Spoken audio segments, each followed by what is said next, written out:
Welcome back to another video on the channel here. I hope you're having a nice day. Today I'm looking at Kazakhstan, the country that has one of the longest borders in the world at 7,500 kilometers. It also has got a very interesting lake. You may have heard of the Aral Sea. Technically it's a lake in my opinion. And it also has a few other interesting facts. The name Kazakhstan itself kind of means wanderer, I believe. It is a country of what was historically nomad tribes moving from region to region. I'm going to explore a couple of interesting things that I found out about Kazakhstan the last couple of hours when I was doing a little bit of research. Kazakhstan is an interesting country in the sense that it is so landlocked. It is a huge country, and yet most of its water that it drinks, the people drink, and that the ground uses in Kazakhstan is from glaciers, reservoirs, and lakes. There is no sea. There are rivers as such, but as we will discover, they have had some issues with the water. Let me jump right onto the Aral Sea. When you type in Aral Sea, you see pictures like this, boats that are basically just, I guess, beached, even though there's no water for them to be beached on. Lots of little boats here as well. Very interesting. It turns out that during Soviet times, the lake itself, the water going into was redirected for irrigation purposes. And there have been some attempts to kind of fix this. I do have a couple of, let me see, some tabs open on this. If I just jump onto this one here, World of Change from NASA. This is a very cool time lapse of the lake and how it has changed over time. But let me quickly read out a few points about how the Soviets used it. In the 1960s, the Soviet Union undertook a major water diversion project on the arid plains of these various countries, these various Stan countries. The region's two major rivers, fed by snowmelt and precipitation of faraway mountains, were used to transform the desert into farms for cotton and other crops. Of course, during Soviet times, it was very important to be getting ahead in terms of agriculture for the economy. For the project, the Sardaru and the Amu Darya, if that's how you pronounce them, sorry, rivers flowed down from the mountains and cut basically to that basin. The lake they made, the Aral Sea, was once the fourth largest in the world. And even though this process made the desert bloom, it basically destroyed the lake itself. And NASA have these amazing images. As the sea has dried up, fisheries and other communities that depended on them have collapsed. There has been kind of an attempt to revitalize it by putting a dam between the north and the south part of it, which has further damaged the south bit, but has kind of helped the northern fisheries to rebound. Let me just quickly run through this pretty cool time lapse. That's the 1960s shore there, that yellow line. And as we go through the couple of years since 2000 until now, you'll see how the lake's just dried up year on year. The different colors are to do with sediment and also the depth. So I assume darker is deeper water. So if we go right up to 2018, you'll see there is very little left of what was once the world's fourth largest lake. Look at how big an area that is. I had heard of the Aral Sea before. It is a pretty interesting, an interesting story of what is happening to the Aral Sea over time. Other interesting things that I found out about Astana, the capital of Kazakhstan. It has some very amazing architecture, but also Astana is a racing team in the Tour de France. That's something that I had also kind of picked up over time. That's Mark Cavendish, I believe, one of the most famous cyclists in the world. He's won the most Tour de France stages, and they sponsor a pretty, a cycling team that's been in Tour de France for quite a while. At least the last couple of years that I've watched, I've seen that team being part of it. Another interesting fact about Kazakhstan, they're part of this organization of Turkic states. I only just found out about this lately, and I was really surprised to hear about it. And it was really cool that basically there's this organization of basically ethnic or countries that are connected in an ethnic way to a certain degree. We have Turkey, we have Hungary, which surprised me. That's really interesting, and we have these other Stan countries and Azerbaijan as well, kind of doing their own, not quite a union, but something in that direction. Certainly stronger collaboration and cooperation between those states. Kazakhstan is one of those, which is quite interesting. Another interesting thing I came up with when I was reading about this was from the demographics. Demographics in Kazakhstan are very strong. You see that's quite a healthy population pyramid there, a lot of young people. So that's good for the economy, technically. Quite a nice life expectancy there. 72 years is pretty good for a Middle East, Asian country, in my opinion. The fertility rate is very high at 3.3 compared to other countries. I thought that was pretty cool. But what was the most interesting thing for me about this was that there's a lot of German, minor ethnics Germans. I thought that was so random. Why were there Germans in Kazakhstan? I looked into this a little bit deeper. Here we have Germans of Kazakhstan. The Germans of Kazakhstan are a minority in Kazakhstan. Not really from Germany per se, but from the Volga region, which I thought was super interesting. Most of them are offspring of Volga Germans, Volga Germans are ethnic Germans who historically lived along the Volga River, southeastern European Russia, around Saratov and close to Ukraine, um, who were deported to the then Soviet Republic of Kazakhstan from the Volga German Autonomous Soviet Socialist Republic soon after the Nazi German invasion in World War II. Large portions of the community were imprisoned in Soviet labor camp systems.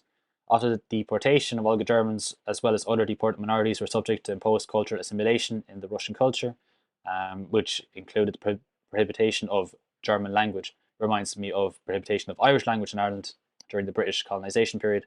I thought that was very interesting. Abolition of German ethnic holidays, etc., etc. And this was then reduced during the Khrushchev thaw, Khrushchev, I think, period from mid 1950s to 1960s when repression and censorship in the Soviet Union was relaxed during that period. So up until that point, I thought that was very interesting and something very random that I hadn't heard of before. If we look a little bit at the economy of Kazakhstan, a lot of natural resources. Actually, quickly jump onto this natural resource graph here. I think it will be this one. Look at this.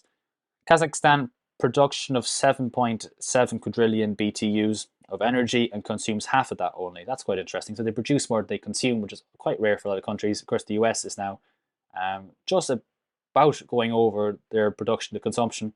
But then we have European countries consume 8, in France produce 3. Russia is also a net exporter. But Kazakhstan, I thought it was quite interesting.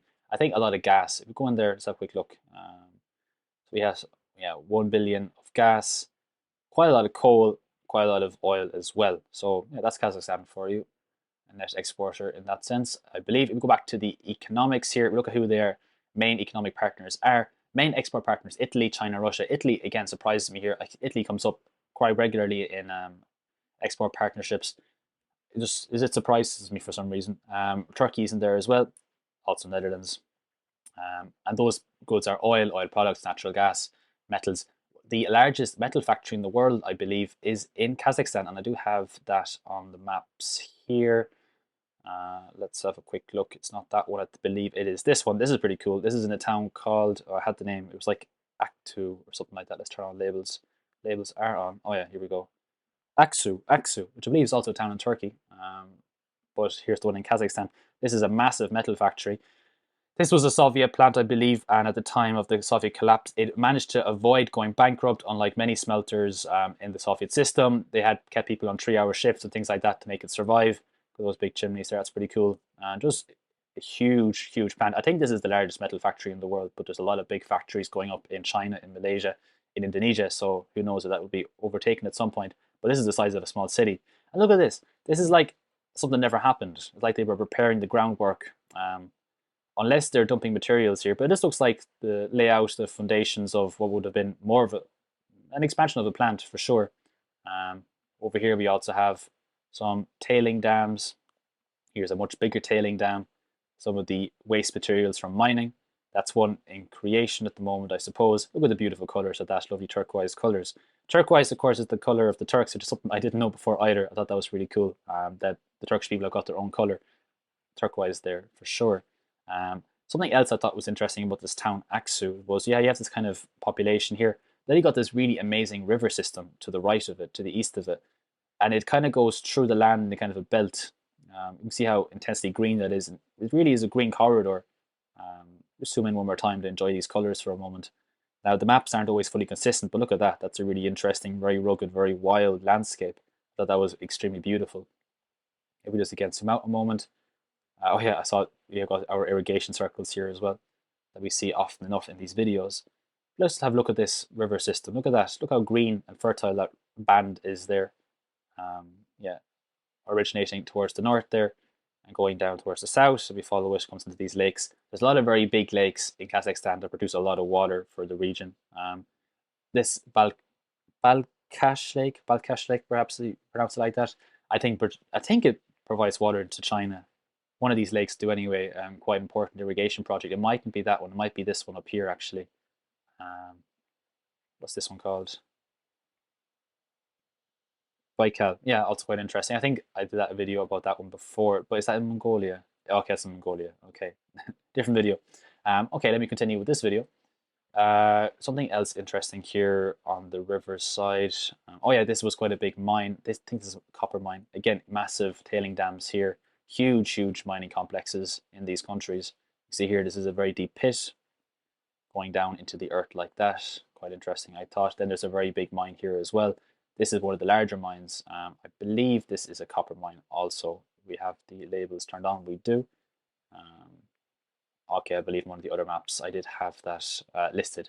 Now, if I continue, just to wrap up the video, I had a few other interesting things about Kazakhstan. It is not the most stable country in the world, ranking 115th, but it also isn't that unstable either. So it's kind of in the middle compared to like Sudan, countries like that. Basically, you want a lower number. So Ireland there is 172nd. Okay, you want a higher number for more stable, but a lower number for less stable. So 115th, kind of medium. If you look at some of the other statistics, nothing there on. This was interesting. Doing business quite high, and the reason why I mentioned Ireland a moment ago. Look at that, Ireland and Kazakhstan ranked quite equally for doing business by the World Bank, 25th and 24th on the score there, which surprised me. Especially when we consider Kazakhstan is not that free, coming in at score 23 on the Freedom Index, which is pretty low when we compare it to Ireland, 97. But for business, pretty good there. That was quite curious in that sense.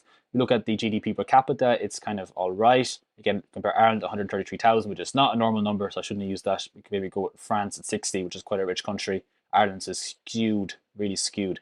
133. There probably aren't many countries higher than that. Yeah, it's pretty crazy. Look at that Guyana, 80,000 with all that oil. I made a video on that before. But anyway, we'll go back to Kazakhstan, 34,000. That's pretty good actually, compared to some of its neighbors, 10,000 for Uzbekistan. Probably a lot to do with the oil production in that country, in Kazakhstan. Other one was unemployment rate. Unemployment rate 4.8, pretty good actually. To be honest, I thought that was pretty good. I was surprised at that. Ireland is 4.4. Ukraine, yeah, it's not fair because of the war there. France with that 7.4. Russia 3.1. Sudan being the worst, but yeah, 4.8, quite good for a country in Asia like that. I thought it was actually surprising to me as well. Let's look at the inflation rate. Inflation rate has not been so good in the last couple of years in Kazakhstan. 21% in February of 2023. That was the peak. It has dropped lately down to 8%, which is also not that amazing. So hopefully they get that under control. Because some of their other economic data is actually quite good. We have, I think, is it 3.4? Yeah, 3.1% GDP growth in 2024. Expected, I suppose, 5.1 in 2023. Expected to grow upwards. So things looking quite good there. The population of 20 million people. GDP of 300 billion, making it the 48th biggest economy by GDP rank in the world. Quite a big economy in the middle of Asia there. That's basically most of the video. I wanted to also bring up the military spending as from 1% of GDP, so it's not the highest or the lowest. It's kind of average for a lot of countries in that region, in my opinion. And other than that, nothing crazy came up throughout the video. I just thought the most interesting thing was that lake, and I'm going to finish on the video just to kind of mention it one more time. That's Astana, the capital. Look how green these areas are. The Aral Sea is just a super interesting story, and if I could just find it, I think that is it here. South Aral Sea and North Aral Sea. What was once a massive water complex has just turned into smaller and smaller lakes. It must be really weird not knowing how big your smaller lake would be every year, but I guess it depends on how wet it is. But of course, a lot of water is used for irrigation, but it's kind of a self-defeating thing. If you cannot maintain the water that you have, then you're not going to have a very good agricultural system going forward. A bit like what's going to happen possibly in California, where they're using their water reservoirs so much that they mightn't have much water going forward to power that massive economic breadbasket that California is. Reminds me also of the Saudi Arabia video that I did before. Anyway, that was my video on Kazakhstan. I hope you enjoyed it. Yeah, a bit random, lots of random facts thrown together. I thought this was a really cool video.